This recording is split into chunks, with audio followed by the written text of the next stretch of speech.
Hi friend, আজকে আমি করেছি পটল দিয়ে দই। পটল দই মানে পটল তো অনেক রকম করে খেলাম, কিন্তু কি করবো, পটলগুলো ভাবছি একটু দইও রয়েছে বাড়িতে, তো এখানে দই দিয়ে আজকে কিছু বানাই একটা। সেইভাবে দই দিয়ে বানিয়ে দিলাম আজকে পটলের। এই যে নুন হলুদ দিয়ে পটলটা ভালো করে ভেজে নিচ্ছি। তারপরে এই যে পটলটাকে এখন কিভাবে কেটেছি দেখেছো, দেখলে দু ফাটা করে মানে অর্ধেক করে ভাগ ভাগ করে কেটে নিয়েছি। পটল গোড়া গোড়া রাখলে খুব ভালো লাগে, সেইভাবে বানিয়েছি এটা। তারপর কারি পাত্তা দিয়ে দিলাম। কারি পাত্তা দিয়ে পরে তারপরে আমি একটু বাটা মশলা দিয়ে দিচ্ছি, আদা রসুন সব পেঁয়াজ সব পেস্ট করা বাটা মশলা ছিল, সেই মশলাটা দিয়ে দিলাম।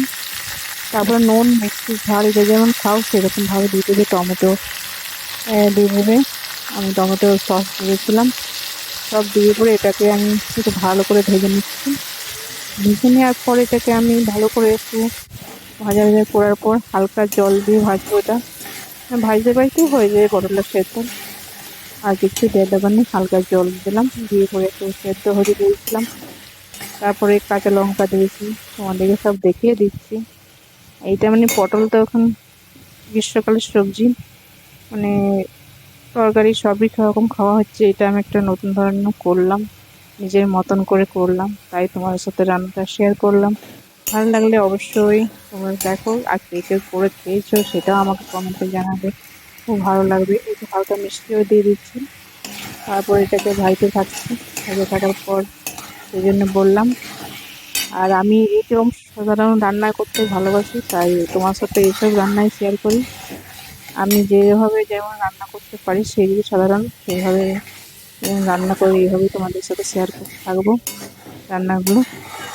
আর মানে 5 স্টার হোটেলের মতন সেসব রান্না আমি দেখাতে পারবো না, আমি সাধারণ মেয়ে, সাধারণ মতো রান্না দেখাবো। যদি তোমাদের ভালো লাগে সত্যি লাইক কমেন্ট সাবস্ক্রাইব করবে। আর দেখো তোমরা চ্যানেলটা, এই যে দই, এটা দই করেছিলাম, টক দই। আর সব রান্নাতে টক দইটা ভালো যায় রান্নাতে। এই যে দই দেওয়ার পর এটাকে ভালো করে একটু ভেজে নিয়েছিলাম। তো দইটা ফুটে যাওয়ার পর তারপর হালকা করে নামিয়ে দিয়েছিলাম।